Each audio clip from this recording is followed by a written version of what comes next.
யாருக்கு வெற்றி யாருக்கு வெற்றி யார் ஜெயிக்க போகிறாங்க அப்படின்னு கடைசி வரைக்கும் பரபரப்பாக நடந்த ஹைதராபாத் கொல்கத்தா நைட் ரைடர்ஸ் அணிகளுக்கு இடையே இன்னைக்கு நடந்த மத்தியானம் நடந்த மிக முக்கியமான ஆட்டம். ஸோ இந்த ஆட்டத்தினுடைய ரிசல்ட் பார்த்தீங்கன்னா புள்ளி பட்டியலில் டாப்பில் இருக்கிற 4 அணிகள் அவங்க எல்லாருக்குமே அதிர்ச்சியை மிகப்பெரிய அளவில் கொடுக்குற மாதிரி இப்போ இந்த ஆட்டம் முடிஞ்சதுக்கப்புறமா பாயிண்ட்ஸ் டேபிள் அப்படியே தலைகளாக மாறியிருக்கு. முக்கியமாக நம்ம சிஎஸ்கே அணிக்கு ரொம்ப பெரிய ஒரு நல்ல விஷயம், ஒரு உதவியை நம்ம தமிழக பிளேயர் வருண் சக்கரவர்த்தி நம்ம சிஎஸ்கே அணிக்கு பாயிண்ட்ஸ் டேபிள்லையுமே அவர் செஞ்சு கொடுத்துருக்காரு. ஸோ அப்படி இன்னைக்கு கேகேஆர் அணி பாயிண்ட்ஸ் டேபிளில் கீழே இருக்காங்க, ஹைதராபாத் அணி பாயிண்ட்ஸ் டேபிளில் 3வது இடத்துல இருக்காங்க. அப்படி கேகேஆர் அணி ஹைதராபாத் அணிக்கு கொடுத்த அந்த அதிர்ச்சி தான் என்ன, பாயிண்ட்ஸ் டேபிளில் டாப்பில் இருக்கிற அணிகள் எல்லாமே ஏன் இப்போ கதற ஆரம்பிச்சிருக்காங்க.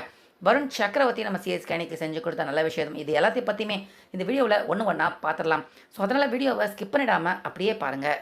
இதில் இன்னைக்கு ஹைதராபாத் ராஜீவ் காந்தி கிரிக்கெட் ஸ்டேடியத்தில் சன்ரைசர்ஸ் ஹைதராபாத் கொல்கத்தா அணிகள் 2 பேருமே மோதுறாங்க. வழக்கமாக எல்லாருமே இந்த ஐபிஎல்லில் டாஸ் ஜெயிச்சா ஃபஸ்ட்டு போலிங் எடுத்துக்குவாங்க, 2வது ரன் சேசிங் எடுத்துக்குவாங்க. ஸோ அப்படிப்பட்ட ஆட்டங்கள் தான் வெற்றி அதிகமாக கொடுத்துருக்கு.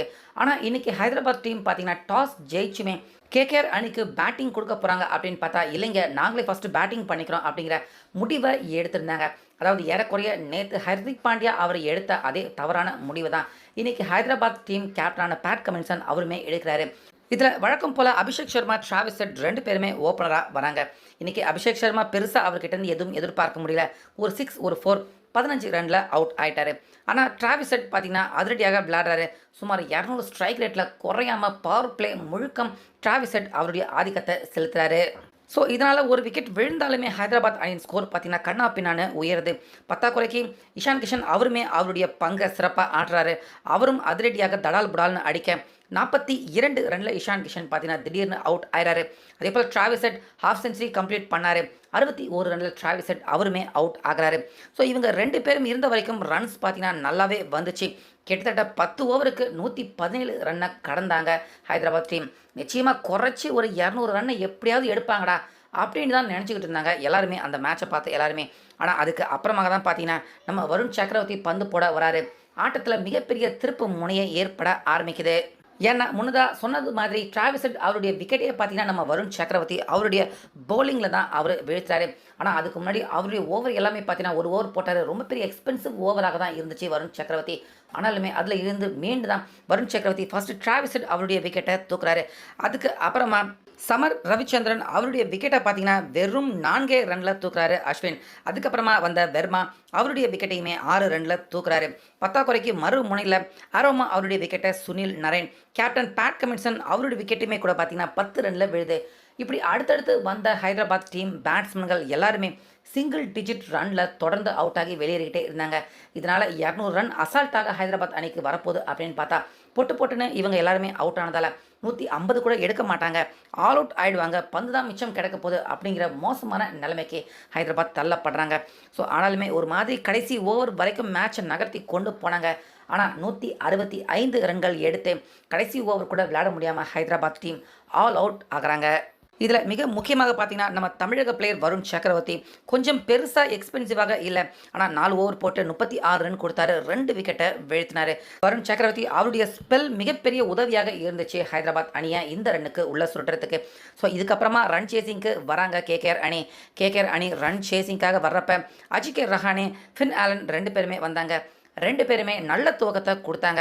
ஸோ ஃபஸ்ட் விக்கெட் பார்ட்னர்ஷிப்பை இவங்க 2 பேருடைய பார்ட்னர்ஷிப் பிரேக் பண்ணுறதுக்கே பார்த்தீங்கன்னா கரெக்டாக 4 ஓவர் முடிய போகுது, 50 ரன் ஏறக்குறைய எடுத்துட்டாங்க. அப்போ தான் ஃபின் ஆலன் பார்த்தீங்கன்னா அவருடைய 29 ரனில் அவுட் ஆகிறாரு.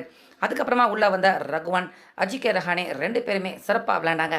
மேட்சை ஈஸியாக கொண்டு போனாங்க. பெருசாக டஃப் ரிஸ்கி ஷாட் விளையாடாமல் விக்கெட்டையும் இழக்காமல் ரன்ஸ் பார்த்தீங்கன்னா அது பாட்டு ஆட்டோமேட்டிக்காக வந்துக்கிட்டே இருக்குது.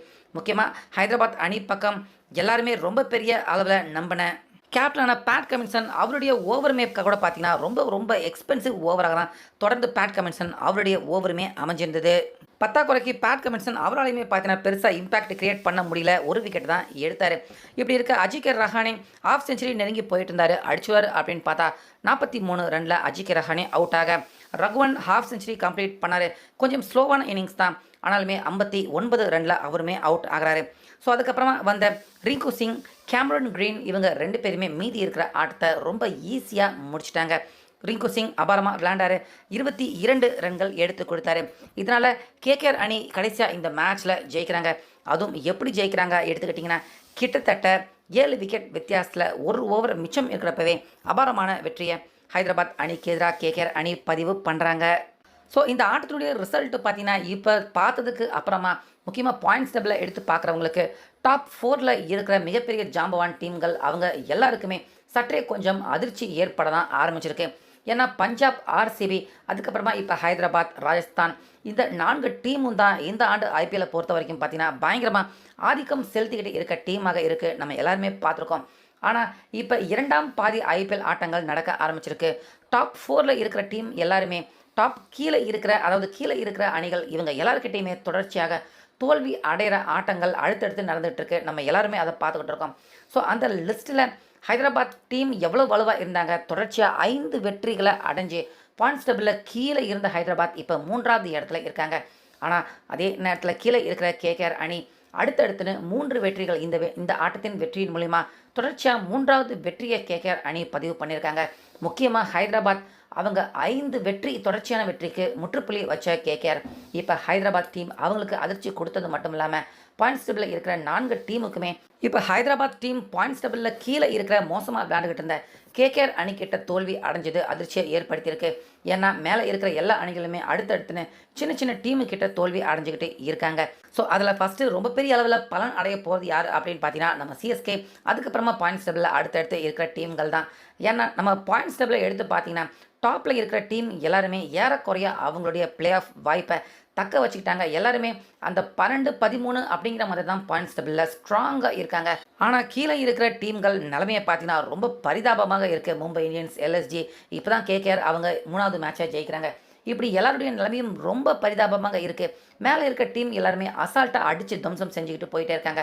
ஸோ இப்படி நடந்துச்சு அப்படின்னா மேலே இருக்கிற டீம்கள் டாப் 4ல் குவாலிஃபை ஆகிற டீம்கள் எல்லாருமே ஒரு 16, 18 புள்ளிகள் எடுத்தால் தான் டாப் 4க்கு போக முடியும் அப்படிங்கிற நிலைமை பாயிண்ட்ஸ் டேபிளில் ஏற்பட்டுச்சு. அப்படின்னா நிச்சயமாக கீழே இருக்கிற டீம்கள் யாராவது கடைசி நேரத்தில் ஜெயிச்சு மேலே போகணும் அப்படின்னு நினச்சா, நம்ம சிஎஸ்கே மாதிரியான டீம்கள் மேலே போகணும் அப்படின்னு நினச்சா கண்டிப்பாக அது நடக்காது.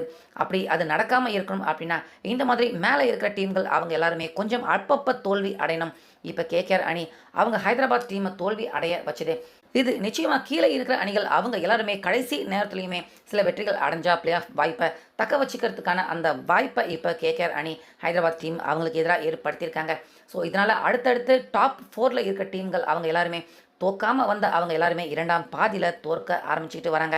ஸோ இது நிச்சயமாக 2ஆம் பாதியில் பாயிண்ட்ஸ் டேபிளில் அப்படியே தலைகளாக மாற்றி போட போகுது. முக்கியமாக நம்ம தமிழக பிளேயர் வருண் சக்கரவர்த்தி அவருடைய இன்னிங்ஸ் கேகேஆர் அணி இப்போ ஜெயிக்கிறதுக்கும் ஹைதராபாத் அணி அவங்க தோக்கிறதுக்கும் ரொம்ப உதவியாக இருந்திருக்கு.